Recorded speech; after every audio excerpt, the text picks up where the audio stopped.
Jesus says, "See that you do not despise one of these little ones. For I tell you that in heaven their angels always see the face of my Father who is in heaven. What do you think? If a man has 100 sheep and one of them has gone astray, does he not leave the 99 in the mountains and go in search of the one that went astray? And if he finds it, truly I say to you, he rejoices over it more than the 99 that never went astray. So it is the will of my Father who is in heaven that not one of these little ones should perish." To me, this is awesome stuff. In my opinion, at least as far as how the message has impacted me and what this story has done in my life, this is the most powerful parable that Jesus has ever told. And a lot of times we kind of use it to talk about people who are living in sin or have not become Christians yet. Like people who don't know Jesus, we use the word lost to refer to them, and we act like that's kind of like all this parable is talking about. And while that is true, I also believe that it goes a little bit further than that. Being lost spiritually is not limited to just being a Christian. And sometimes we can find ourselves in places where we're confused and we're struggling, and just in general, we're lacking direction, and that really worries us in our lives. And you can feel that way even when you're doing your best to follow God. And I know this because I've been there.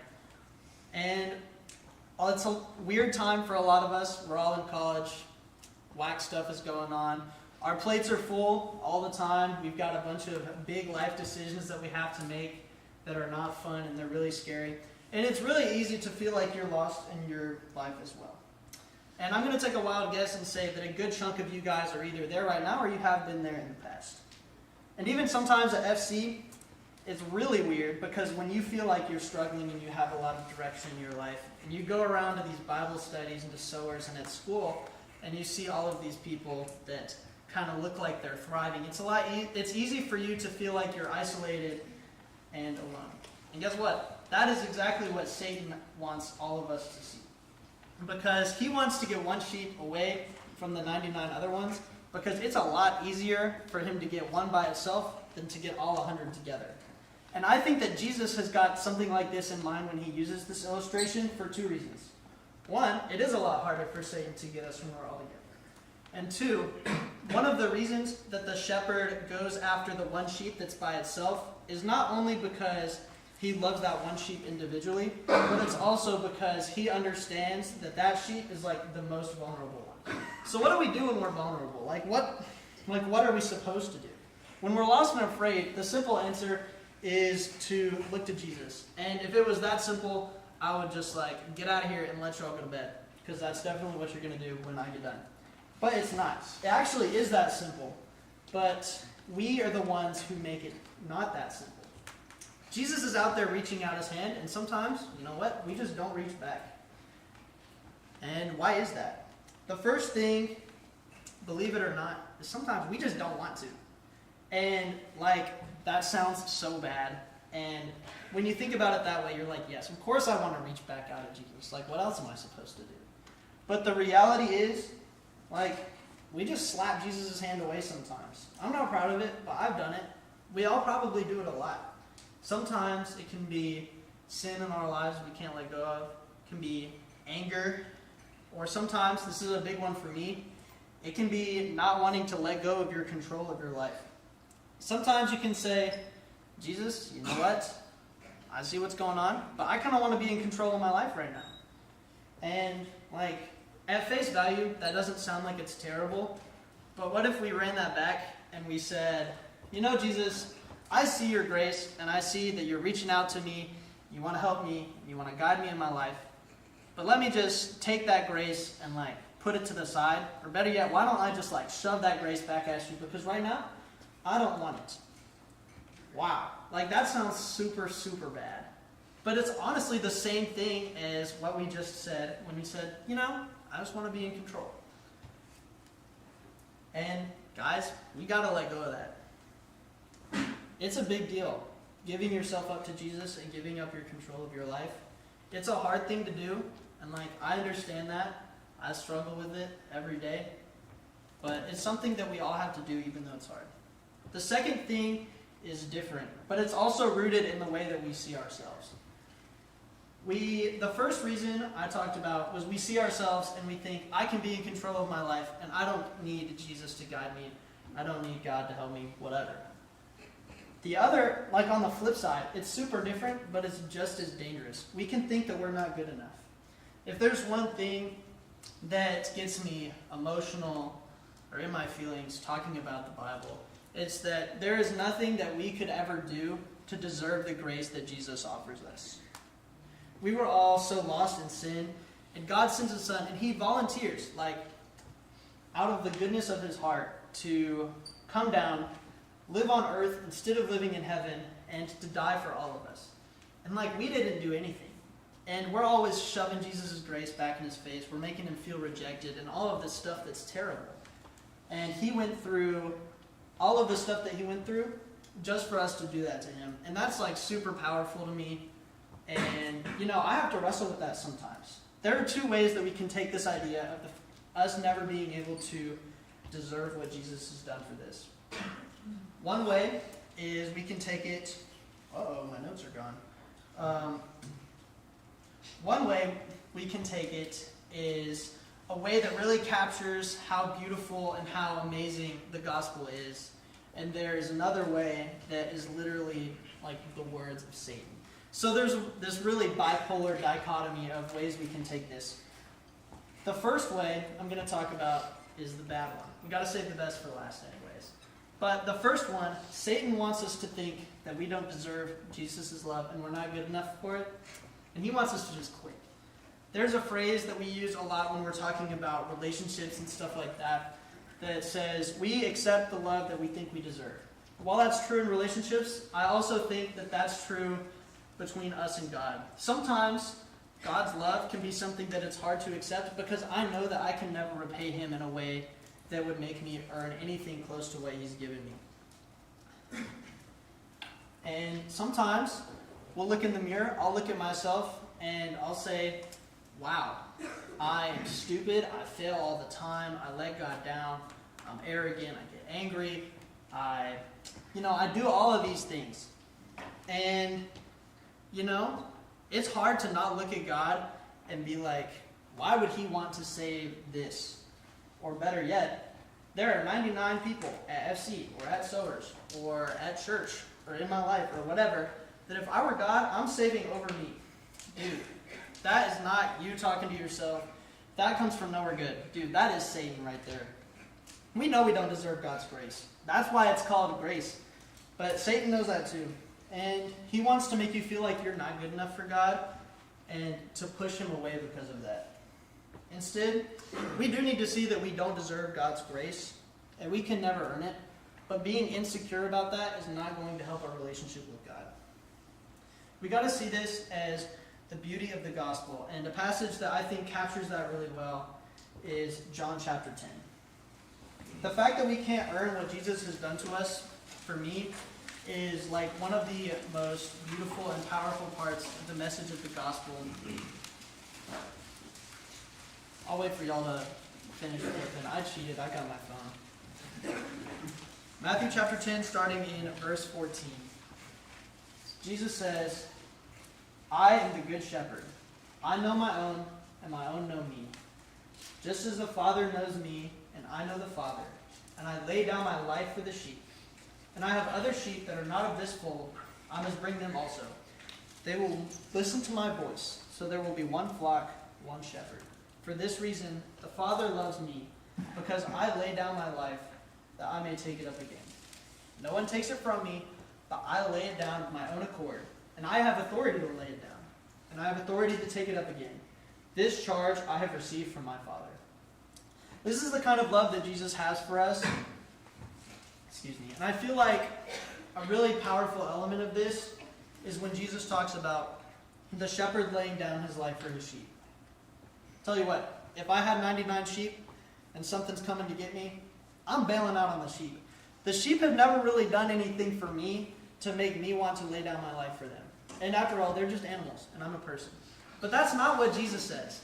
He says, you know what? Those sheep have no value compared to me, and He's going to lay down His life anyways because He loves them that much. He also, not only will He sacrifice His life for His sheep, He leaves 99 perfectly fine sheep to go get one that walked away. This is the kind of love that reaches out to us every day. And Jesus is asking us to take his hand. He's asking us, if we're lost, he's like, I'm the way. If we don't know what's going on in our lives, if we need direction, Jesus is like, I'm the truth. And if you're willing to take his hand when he reaches out, Jesus says, I'm the life. So some of my encouragement for you guys tonight is just to take Jesus' hand, no matter where we are in our lives. And, he's our shepherd. We got to follow him. I've got one more passage for you guys, and then I'm going to be done. But I want you guys to really think about this passage. It's one that we read all the time. We all know it. We probably memorized it when we were kids. But I want you to think about it in relation to what we've talked about tonight. I'm going to be reading from Psalm 23, and then I'm done.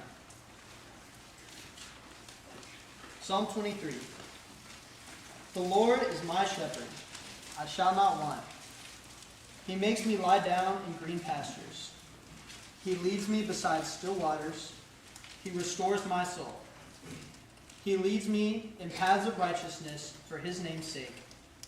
Even though I walk through the valley of the shadow of death, I will fear no evil. For you are with me. Your rod and your staff comfort me.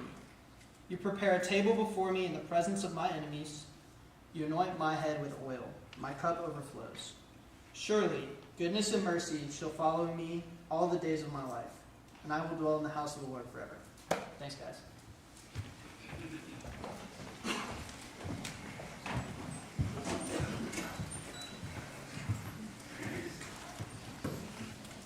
To go along those words, let's sing The Lord is My Shepherd. And oh, soul, the Lord is my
final song this evening will be Goodness of God.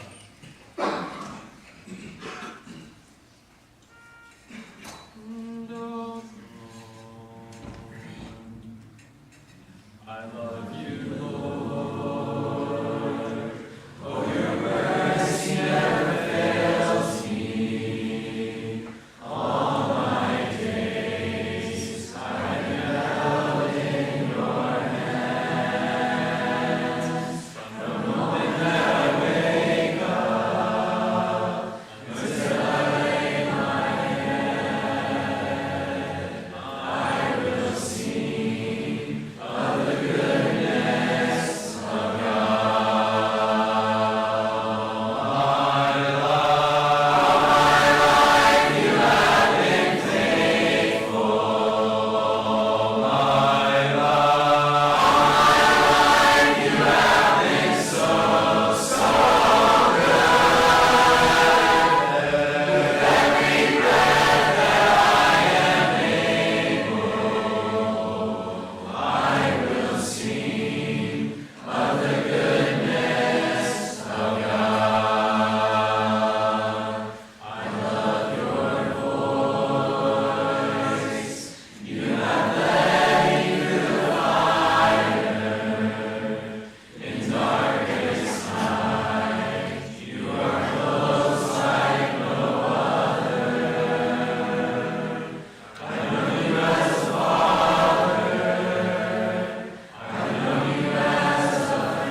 O Lord, God in heaven, you, Lord, are our shepherd. We are not left wanting. You make us to lie down in green pastures and lead us beside still waters. You restore our souls. You lead us in paths of righteousness for your name's sake. Even though we walk through the valley of the shadow of death, we will fear no evil, for you are with us. Your rod and your staff, they comfort us. You prepare a table before us in the presence of our enemies. You anoint our head with oil, and our cup overflows. Surely, goodness and mercy shall follow us all the days of our life, and we shall dwell in the house of the Lord forever. Amen. truly hope that Sowers has been a blessing to all of you. I know personally, there is many occasions where I look at the time and I'm like, oh, Sowers is coming up, and that test is also coming up, or that assignment's coming up. And so I really hope that this has been worth your time. I really do. Announcement-wise, no Chris Bell next week. Your validation from the officers. Yes. No Chris Bell next week, and also Sowers will be in Hutch next week for lectures. So show up, show out, and everything we do in Sowers next week should be like amplified, right? Because like all the parents are here, we gotta. Anyways, yeah, we gotta give them the FC experience. Anyways, I hope you guys sleep well, rest well. I love you all. Have a good